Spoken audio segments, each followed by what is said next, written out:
Okay, let's run through how AI job listing works. When you land on the AI job listing dashboard, you will be greeted with a welcome page like this one. And here you can see the option to create a job. I'll go ahead and click that. And here's where I would get to fill in all the information about the job that I'm looking to post. I'll go ahead and get that done real quick.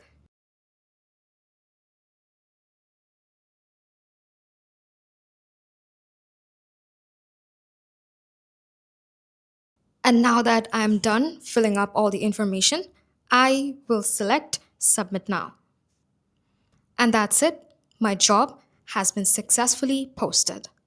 Now that my job is live, I can go to this tab, Job List, and see if anyone has applied.